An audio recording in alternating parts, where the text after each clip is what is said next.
हा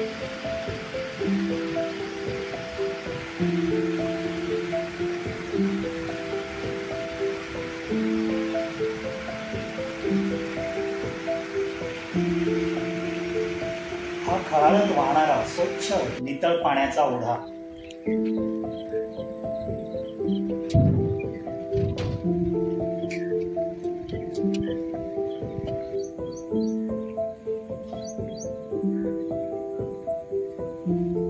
हिरवीगार आणि नुकतीच केसर फुटलेली भात शेती.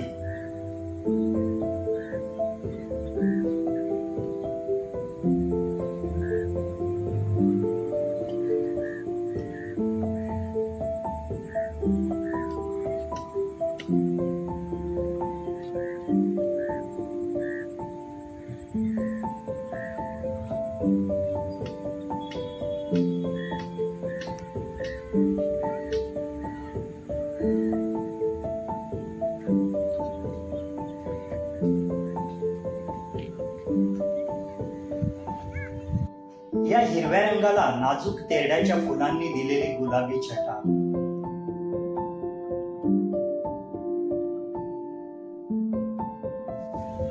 मागे दिसणारा हिरव्यागार गर्द झाडीचा डोंगर.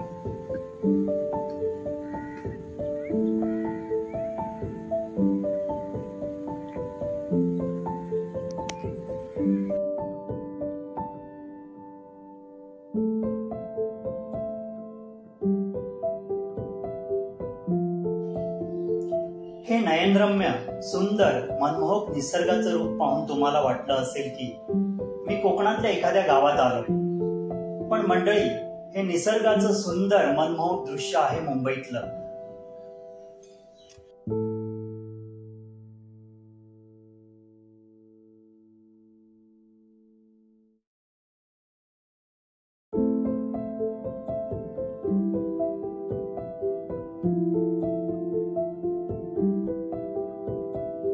होय, हे ठिकाण आहे मुंबईतलं.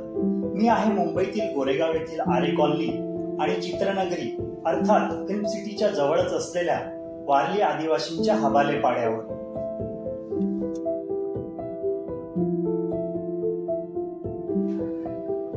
मुंबईतील आरे कॉलनी, फिल्म सिटीच्या आजूबाजूचा परिसर आणि संजय गांधी राष्ट्रीय उद्यानाच्या परिसरात वारली आदिवासींचे बरेचसे पाडे आहेत. एकीकडे मुंबईतील औद्योगिकरण, तंत्रज्ञान, घड्याळाच्या काठ्यावर चालणारं मुंबईचं दैनंदिन जीवन, धावपळ, चित्रनगरी फिल्म सिटीतील चंदेरी दुनियेचा झगमगाट, तर दुसरीकडे निसर्गाशी घट्ट नाळ जोडून आपली संस्कृती जपत नैसर्गिक जीवन जगणारा मुंबईतील वारली आदिवासी समाज. वारली आदिवासी आजही इथे थोडीफार शेती करतात. ही भात शेती आणि वेगवेगळ्या भाज्या त्यांच्याच आहेत. पावसाळ्यात जंगलातून वेगवेगळ्या रानभाज्या गोळा करून त्या जवळच्या बाजारात विकतात.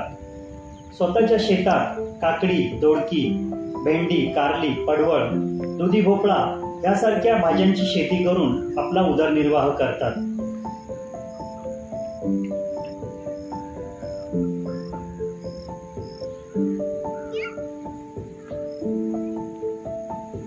या हबाले पाड्यावर एका घराजवळ गेलो. घराच्या भिंतीवर वारली चित्र दिसलं. ते कॅमेऱ्यात टिपलं आणि तिथे असलेल्या राधामावशींशी संवाद साधला. हे घर राधामावशींचंच होतं.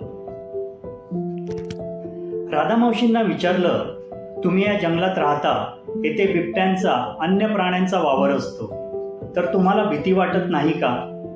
त्यांच्यापासून तुम्हाला कधी धोका निर्माण झाला का? राधामावशीने सांगितलं, माझे आई वडील, त्या आधीच्या पिढ्या या इथेच राहिल्या, पण आम्हाला अजूनही कोणत्याही वन्य प्राण्यांकडून कधीच काही त्रास झाला नाही. राधामावशी हसत मुखाने आणि मनमोकळेपणाने बोलत होत्या. मी म्हटलं, या भागात बिबट्यांचा मुक्त वावर असतो, त्यांच्याकडून कधी काही त्रास झाला का?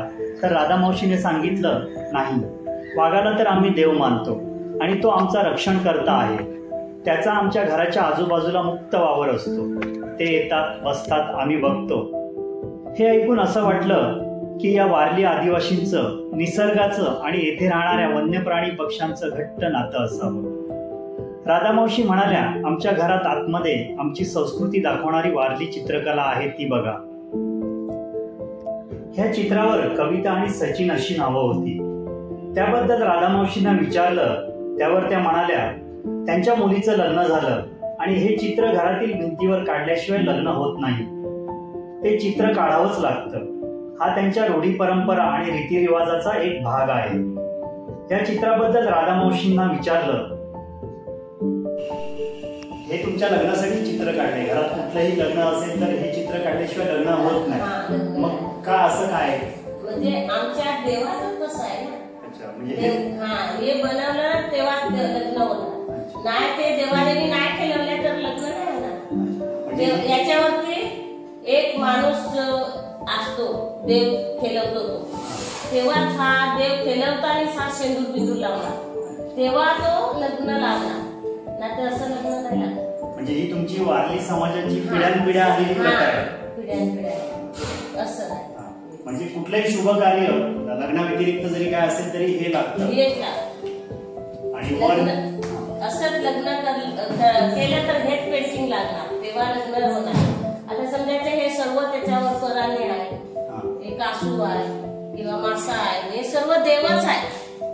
म्हणून आता सूर्य आहे, चांद आहे, सर्वच आहे. वाघोबा देव सर्वात मोठा, वाघोबा देव आहे सर्वात मोठा. म्हणजे हात देव आपले सांगतो ना, इकडे चित्ता आहे तिकडे चित्ता आहे, पण तो चित्ता अलग, वाघोबा अलग असतो. तो माणसाला काय नाही करत, येऊन दरवाजात बसणार, त्याला पाहिजे तेव्हा येऊन बसणार, पाहिजे तेव्हा उठून जाणार, असं काही नाही ते चालतं. म्हणजे तुम्ही वाघ येतात ते बघता, पण तुम्हाला त्याच्यापासून काही नाहीच आहे ना. मी इथेच जन्म झालेली ना, तर मग मला काहीच धोका नाही आजपर्यंत.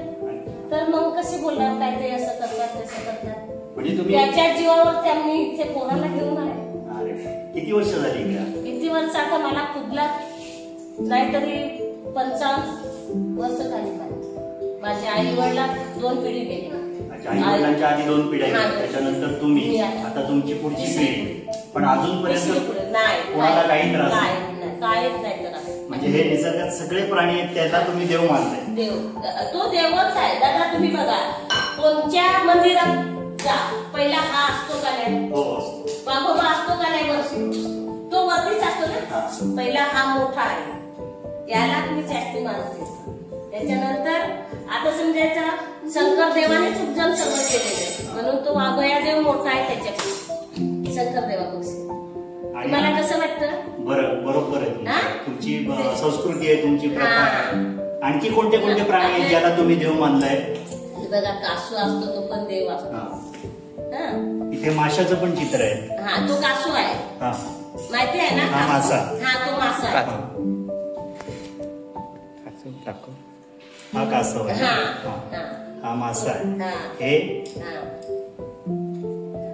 ते जेव्हा समजायचा पोरीला पोरगा बघायला जातो तेव्हा ते बांधतात चांदूर, इकडनं भात बांधतात इकडनं भात बांधतात. ते त्यांचा असतो हे डमरूच. हा, म्हणजे सगळ्या तुमच्या रूढी परंपरा ह्या चित्रात दाखवल्या.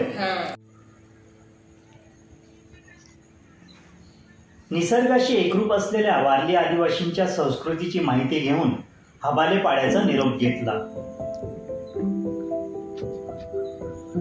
असेच व्हिडिओ पाहण्यासाठी चॅनलला सबस्क्राईब, लाईक आणि शेअर करा.